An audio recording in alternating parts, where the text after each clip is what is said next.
अस्सलाम वालेकुम नाज़रीन, मैं तारिक इस्माइल सागर आपकी खिदमत में कुछ ताज़ा तरीन सूरत हाल के साथ हाज़िर हूँ। बहुत चौंका देने वाली ख़बर है।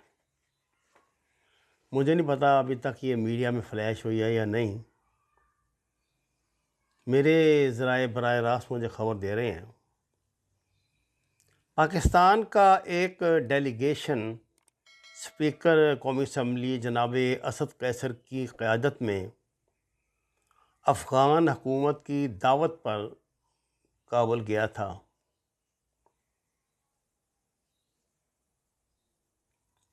इसमें क़यादत तो कर रहे थे जनाब असद कैसर, लेकिन इसमें वो अरकान असम्बली, सेनेटर्स और दूसरे जो ज़िम्मेदार लोग हैं वो शामिल थे।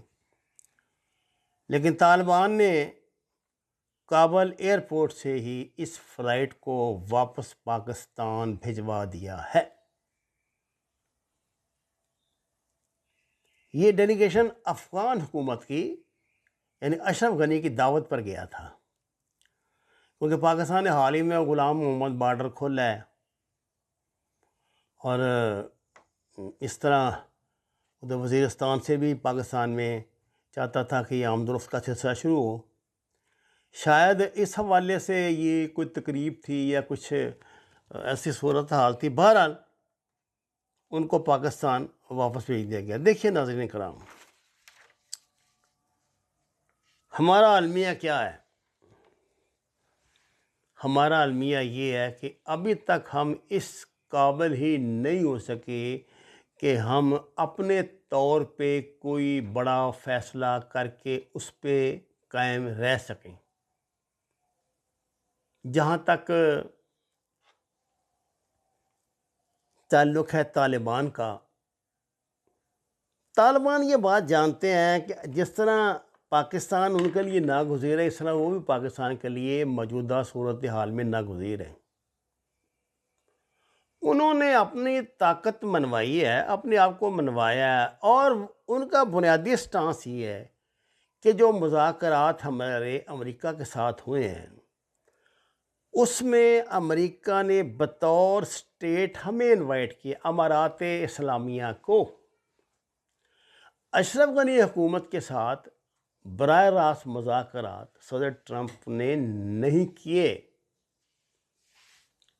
उन्होंने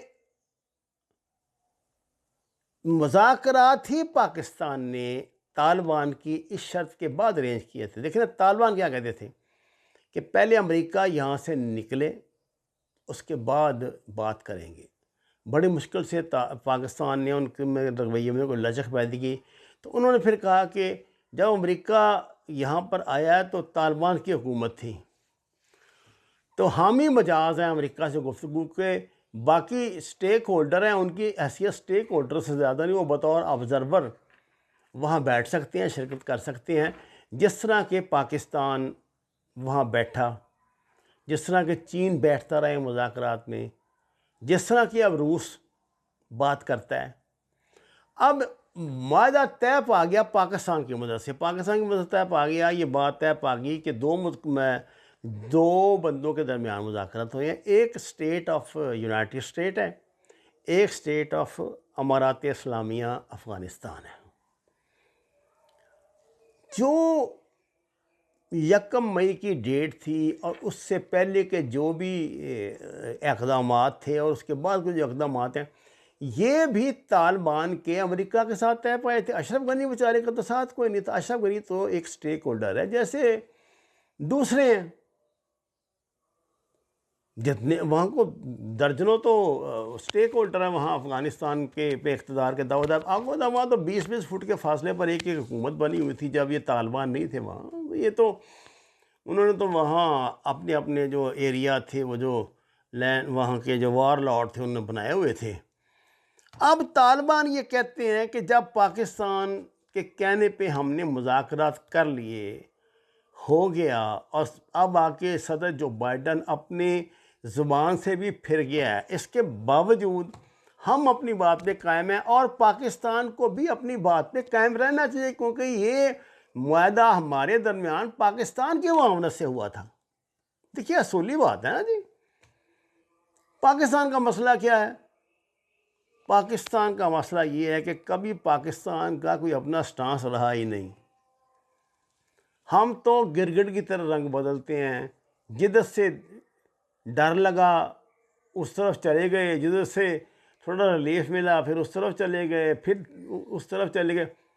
हमारी अब ये रशियन वज़ीर ख़ारजा जो तशरीफ़ लाए हैं, इनके साथ क्या मसला हुआ है? भाई रशिया इस पोजीशन में है कि वो इंडिया को ऑल आउट निकाल दे अपने दोस्तों के खाने से? नहीं। आपने आपके सहाफ़ियों ने घुमा फिरा के 50 मरतबा उनसे कश्मीर पे सवाल पूछा, उन्होंने क्या जवाब दिया? एक लफ्ज़ नहीं कहा उन्होंने कश्मीर के हवाले से। उन्होंने ये कहा है कि इंडिया एक इंडिपेंडेंट मुल्क है और अपने खुद फैसले करता है, हमें कोई ज़रूरत नहीं उसके मामले में मुदाखलत करने की। ये बात ज़हन में रही। इसकी वजह क्या है? इसकी वजह ये है भाई, इंडिया बहुत बड़ी मार्केट है। इंडिया का करीबन 60% असला आज भी हुआ है जो रशिया का है। आगे इम्कानात हैं कि रशिया को ये मंडी मिलती रहे। S-400 का सौदा हुआ है उनसे, जो अमेरिका इंडिया को नहीं लेने दे रहा। और ये मिलियन बिलियन ट्रिलियन डॉलरों के सौदे हैं जो उनके साथ होंगे। तो वो इतनी मोटी पार्टी को क्यों नाराज़ कर ले बगैर किसी वजह के हमारे इश्क में, जबकि हमारा उसको पता है कि हम तो चीन के साथ मुखलिस नहीं है, तो उसके साथ क्या होंगे? मैंने तल्ख बात कह दी। जनाबे वाला ज़रा ठंडे दिल से गौर करें, छोड़ें ये जो उज़रे लिंग पेश करते हैं और जो बातें करते हैं ना ये हमारे सो कार्ड दानिशवर। खुदा की कसम इन्हें किसी बात का पता नहीं, ऐसे टट्टू फट्टू लगा देते हैं, अपना मेरी तरह ना अटकल पच्चू से काम लेते हैं। यार अपने दिल पर हाथ रख के खुदा को हाज़र नाज़र जान के सोचो, कितना बड़ा हमारा मुआहदा CPC का। ग्वादर पोर्ट बननी है, 1 बेल्ट 1 रोड बनना है, पूरी दुनिया के गिर्द जो घूमेगा समुंदर में रहे रास्ते तलाश होंगे, नए इम्कानात रोशन होंगे। और जनाब दुनिया का फासला जो है 300 किलोमीटर घट जाएगा जब ग्वादर की तरफ आएंगे। ग्वादर दुनिया का सबसे बड़ा सी पोर्ट बनने जा रहा है। और जनाब ये हो रहा है, कंपनी आ रही हैं, इन्वेस्टमेंट हो रही है, फलाना हो रहा है, टिमका रहा है। अचानक क्या होता है? ये सब कुछ आज से 2 साल पहले तक हो जाना चाहिए था, 3 साल पहले तक। हमारे मुसलसल तंग करने से, मुनाफकतों से, हमारे बार बार अमेरिका के हुक्म पे सरेंडर करने से हुआ क्या? स्लिप कर गया चीन ईरान की तरफ।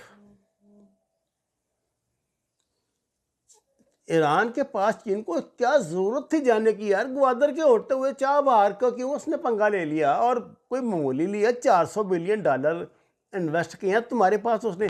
मेरा ख्याल कहते हैं 28 के 40 बिलियन डॉलर इन्वेस्ट किए हुए हैं। तो बात है करने वाली। तो रूस ने हमसे बहुत बड़ा जख्म खाया हुआ है। इस एतमाद को बहाल करने के लिए आपको आउट ऑफ द वे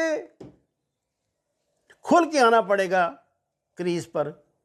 आप क्या ये टिप टिप आपने लगाई हुई है वो, हैं जी? उसने कहा है ना भाई, वो लारोफ ने, उसने कहा कि भाई जब पाकिस्तानी अवाम चाहेंगे तो सदर पुतिन पाकिस्तान आएंगे। इमरान खान ने फिर दावत दी है। वो आगे क्या करे यार? तुम डर डर के मरे हुए हो, खुल के बात ही नहीं करते उनसे। वो उसे कहो भाई आप हम पे एतमाद करें, हम आपसे असला लेंगे, हम ये करेंगे, हम वो करेंगे, लेकिन खुदारा इंडिया को समझाओ। और रूस ज़्यादा तो यही कर सकता था ना कि उसने अफ़गानिस्तान से इंडिया का डंडा निकाल दिया। क्या वो इतनी बड़ी मार्केट नहीं हो सकता इतनी आसानी से, ये मैं आपको बता दूं। इसलिए रूसी वज़ीर ख़ारजा ने जब हमने बार बार कश्मीर के हवाले से सवाल किया, वह टरखाते रहे हैं, उनको बात नहीं की खुल के। भाईजान इतनी बड़ी मंडी कोई नहीं खोता। दुनिया में जब तक आप बुनियादी सच्चाइयों को नहीं ना समझेंगे, इसलिए वो जहाज़ वापस आया असद कैसर का। तालिबान ने कहा फुटो, यहाँ हमारी हुकूमत है। अब वो डट गए हैं ना। अच्छा, फिर अगर आप अशरफ गनी की हुकूमत की दावत पर गई हैं तो क्यों वापस आए हैं? ना आते। साजी खुदारा ज़मीनी सच्चाइयों का अदराक करें। ऐसे बड़के मार देने से कि इमरान खान ने ये कर दिया, वो कर दिया, ये जनाब यहाँ दरिया बह गए हैं, उसके शायद की जनाब नहरें चल गई हैं, और ये हो गया और वो गया, ये ऐसी फजूल बातें होती हैं। ये दुनिया इम्कानात की दुनिया ज़रूर है, लेकिन इन इम्कानात से फ़ायदा उठाने के लिए भी चीते का जिगर चाहिए। है किसी के पास? वमा अलैना इल्लल बलागुल मुबीन। नाज़रीन कराम, हमारा दूसरा चैनल पुकार, जिसका लिंक आपको हम दे रहे हैं, उस पे जो मैटर हम लोड अप कर रहे हैं वो इस चैनल पे नहीं करते, ऑफिशियल पे, तारिक इस्माइल सागर ऑफिशियल पे ये तकसीम की हुई है। वो बहुत अच्छी चीज़ें वहाँ भी आपको सुनने को, पढ़ने को, देखने को मिलेंगी। आपसे दरख्वास्त है कि इधर से उधर भी स्विच उधर कर लिया करें, दोनों को देखा करें। हम अलग अलग किस्म की वीडियोज़ अब डाल रहे हैं। पीछे कुछ दिन ऐसा हुआ कि कुछ मजबूरी की वजह से हमें एक ही तरह की दोनों पे शेयर करनी पड़ती थी। तो अब ये है कि हम अलग अलग चीज़ें शेयर कर रहे हैं। तो आपसे दरख्वास्त है कि हौसला अफजाई करें हमारी, उसको पुकार को भी आप सब्सक्राइब करें, लाइक्स दें और सच के सफ़र में हमारा साथ दें। आपका बहुत शुक्रिया।